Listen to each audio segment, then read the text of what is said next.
Ngayon nga pala maglalaba ako ng kumot ko sa Coin Laundry dahil malapit na ang taglabig ngayon guys.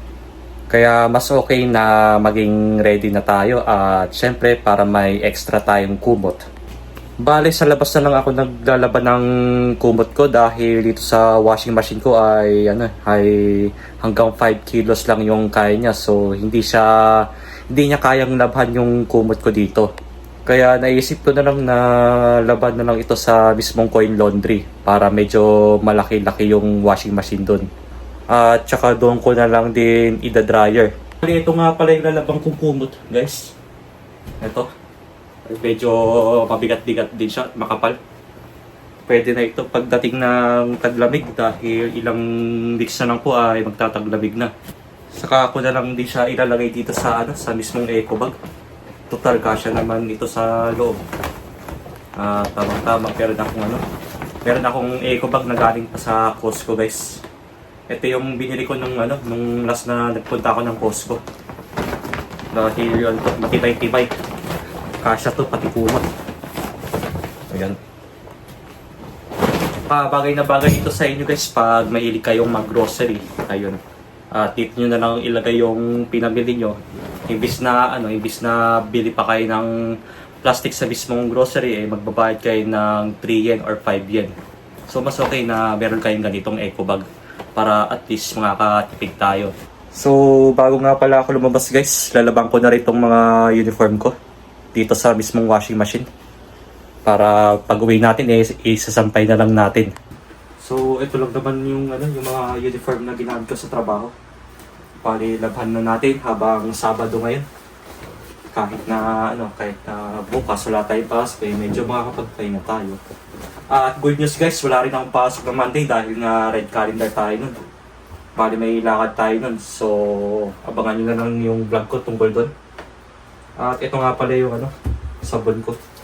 Lalagay natin dito. Konting pa. Siguro mga 30 liters lang okay na yan. Tapos, Downy, pampabango ng ating labahin.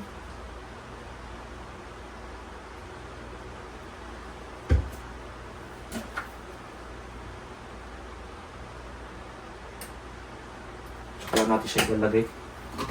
Tapos, salihin na natin ng tubig.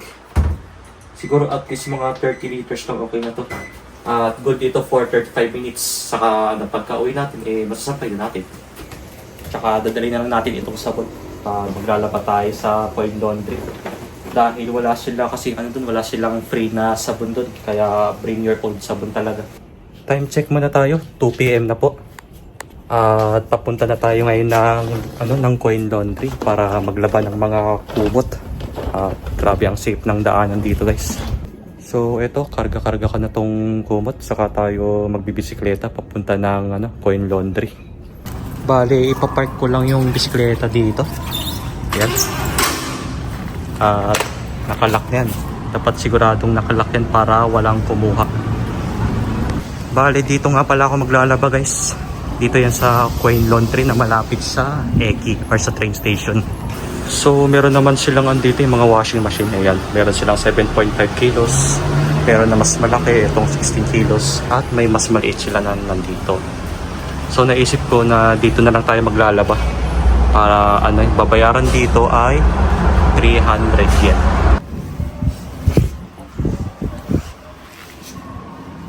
Problema hindi siya kasya guys. So dito na lang tayo maglaba sa mas malaki. So dito na lang tayo sa 16 kilos.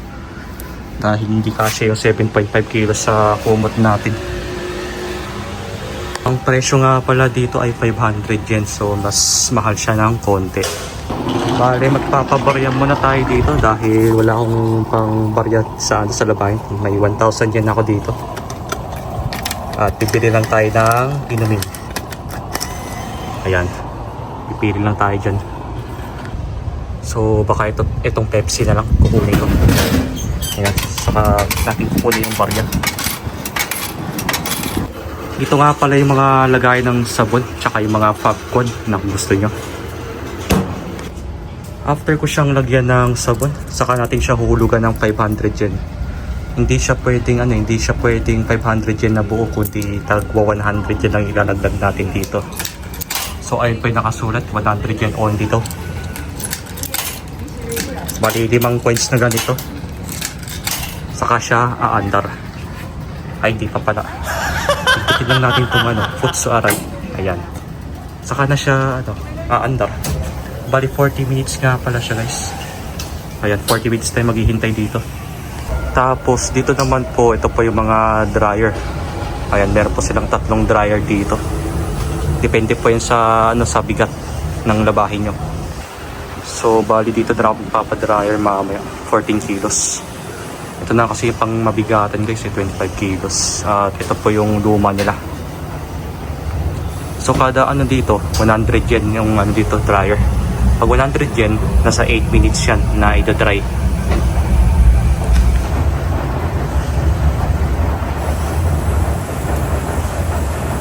So dito nga pala ako naglalaban ng mga kumot ko, lalong-lalo na yung bedsheet.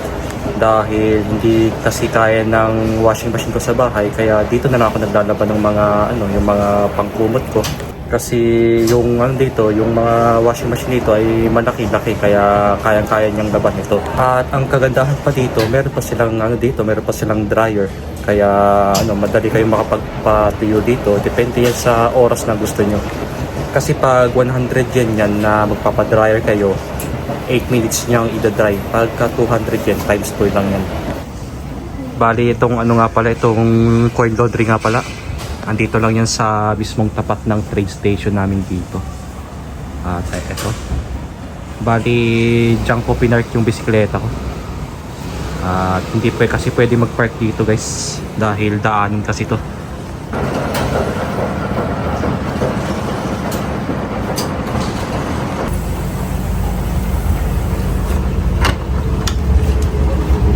Saka natin siya ilalagay sa dryer, guys, after natin siyang labhan. Ayan. Tapos huhulugan lang natin kahit 200 yen. ふんわり乾燥を始めます。 Ayan, 200 yen siya, guys. 今から1分間はコースの変更ができます。 16 minutes nga pala yung pagdadry nito. Maghihintay ulit tayo. So dadaan muna tayo ng grocery para may uulamin tayo mamayang gabi, guys. At kakatapos ko lang din maglabas sa coin laundry kanina. Bali inuwi ko lang saglit yung kumot, tapos diretso na tayo ng labo kung saan doon tayo mag-grocery.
Ayun, guys, nakauwi na rin ako ng bahay. Time check muna tayo, 5:30 na ng hapon. Bale, bago ako magluto, ilalagay ko muna yung mga pinamili ko sa ref, syempre. So ito na lang yung lulutuin ko mamaya, spaghetti. Dahil nagkikrave ako sa spaghetti. Ito na lang yung binili kong pasta, yung fettuccine. Ayan. Dahil masarap talagang kumain ng fettuccine at madali kang madali kang mabusog.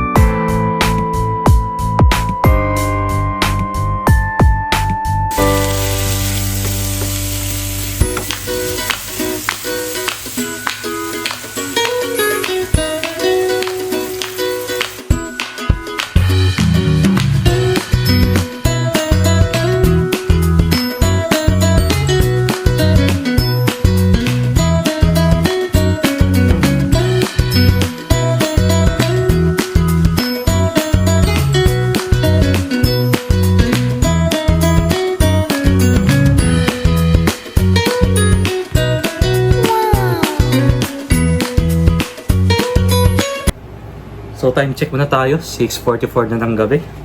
At ayun nga, nakaluto na rin tayo ng dinner natin, which is itong spaghetti na fettuccine. So bago nga pala tayo kumain guys, magdadasal muna tayo. Siyempre, mas masarap kumain ng spaghetti pag merong fried chicken. Ayan, makikita nyo naman na binili ko sa Lamo kanina, sobrang laki ng slice ng chicken nila.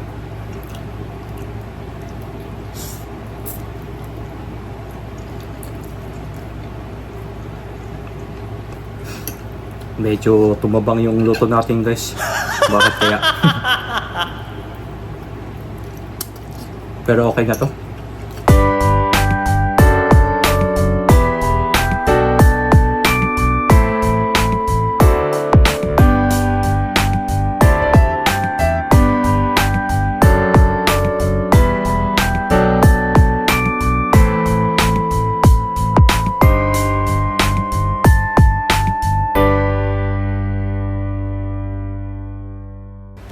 Time check muna tayo. 8:54 na ng gabi. So, 6 minutes na lang at magna 9 PM na po. Bago nga pala tayo magpahinga guys, magbabasa lang muna tayo ng mga comments at sasagutin natin ngayon. So, unahin muna natin to mula po kay Maverick-KE6LV. Ang sabi niya po, no work, no pay pa dyan sa Japan. Bakit wala sahod if off sick? Kasi nagpe-pay ka naman ng health insurance. So, dito po, bali sa company namin, meron kaming UQ or tinatawag na paid leave. Bali, pag once na gusto nyong mag-day off, yun yung gagamitin nyo para mabayaran yung, yung sahod nyo ng isang araw or mahigit. Depende yan sa bilang ng i-leave nyo. Kung 2 days, 3 days or onward. So, kunwari, pag 6 months ka na sa company ninyo, doon na kayo makakatanggap ng UQ or yung paid leave. Ang unang bibigay sa inyo na pag 6 months na kayo sa trabaho ay 10 days. Ganun po sa namin guys, ganun po sa company namin. Pero meron kasi kaming long weekend. Ito po yung Golden Week, Obong Yasumi, tsaka yung Christmas or yung year-end na holiday. Bali sa tatlong nagayasumi na yun or long weekend, meron yung tag-iisang linggo na day off namin. Bali sa kada week na yon, may araw na bayad kami nun. Pero may araw din na pinapagamit sa amin yung UQ namin or yung paid leave namin. So for example, nung nag-day off kami ng Golden Week, which is nung April katapusan ng April hanggang May. Merong bayad kami ng 2 days doon. Bayad ng company namin yun eh. Tapos yung 3 days doon ay pinapagamit sa amin yung UQ namin. So, kunwari pag wala kayong UQ guys, ang 3 days na yun ay hindi mababayaran yun. Ang mababayaran lang yung 2 days lang na off na yun. So, next naman tayo sa Obong Yasumi. Nung August lang kasi naganap yun eh. Bali, yung araw ng Yasumi namin is 1 week din yun. Tapos yung bayad lang na araw sa amin nun, 3 days lang yun eh. 3 days, tapos yung 2 days na yun, pinapagamit ulit sa amin yung UQ namin. And then pagdating ng year-end holiday by katapusan ng December, 1 week ulit yung day off namin nun. Pero yung 4 na araw na yun ay bayad ng company namin at yung isang araw na yun ay gagamitin din ulit namin yung UQ namin. So bali, pag ito-total natin yan sa isang taon, meron tayong 6 days na ginamit na UQ or yung paid leave. Bali, yung may iwan na lang sa akin guys ay 4 days na lang na UQ. Yun yung gagamitin natin kunwari pag meron tayong lakad or pag nagkasakit tayo. Yun yung yun yung naiiwan na UQ natin. Kaya guys, di talaga ako masyadong nag-a-absent sa trabaho. Dahil alam nyo na mahirap talagang magkasakit. Kasi nga pag once na nagkasakit tayo, ilang araw tayong absent doon at gagamit ng paid leave. Kaya guys, sa mga kababayan natin dyan dito sa Japan, na doble ingat lang tayo pagdating sa kalusugan natin na mahirap talagang magkasakit. Binabala ko kasing yung gamitin yung UQ ko, yung sa 4 na araw na naiiwan. Pag once na uwi ako ng Pilipinas para sa bakasyon, yun na yung gagamitin ko. Para habang tumatagal ako sa company namin, may ipon yan para may gamit ako pag umuwi ako sa Pilipinas. Pero pag once na 1.5 year na kayo sa company ninyo, lalabas ulit yung UQ nyo doon at madadagdagan niya ng plus 1 day. So ang magiging ang magiging araw ng UQ nyo na yun ay magiging 11 days na. Kada kada taon yan ay tumataas yung UQ. Tagwa 1 day, pero pagdating ng 12 days plus 2 na siya. Yun yung dito. Ganito yung pagbibigay nila ng UQ dito sa Japan. At saka thankful na din ako kasi nga ang importante meron tayong magandang trabaho dito, guys. Yun naman yung importante dito, na magkaroon tayo ng trabaho. So ayun lang po, Sir Maverick, sana po nasagot ko po yung yung tanong ninyo. So next naman tayo mula kay Valotsky 6342. Ang sabi niya, ilang taon na daw ako. So ito na nga, mag-age reveal na ako kahit na hindi niyo pa alam kung ilang taon na ako. Bale, 29 years old na po ako, guys. Turning 30 na next year. By next year, January, doon na po ako mag-i-start na mag-30. So bale 4 months na lang po at malapit na tayong mag-30. Siyempre, habang tumatagal tayo, lalo na tayong tumatanda, di ba? So, ayun lang po, Sir Valotsky. At nalaman nyo na yung edad ko ngayon. Yung age natin ngayon, 29 na. Pero yung katawan natin, pang 70 na. Charis. At next naman, mula kay Rocky Oller 4968, ang sabi niya, if I may ask, Ilocano ka ba? Taga saan kayo sa Pinas? Saan banda ka ng Japan? So, yes po, Ilocano po ako. Taga Ilocos Sur po ako. Kaya medyo nahalata nyo po sa boses ko na medyo matigas po yung yung pagbibigkas ko ng mga words. So, Ilocano po ako. Pero po ako, sir? Half po ako, half Japanese at half Filipino. Yung tatay ko po ay Japanese at yung mother ko is pure Filipina. Sabi niya din po kung saan daw ako dito sa Japan. Taga po ako, sir? Taga Osaka po ako.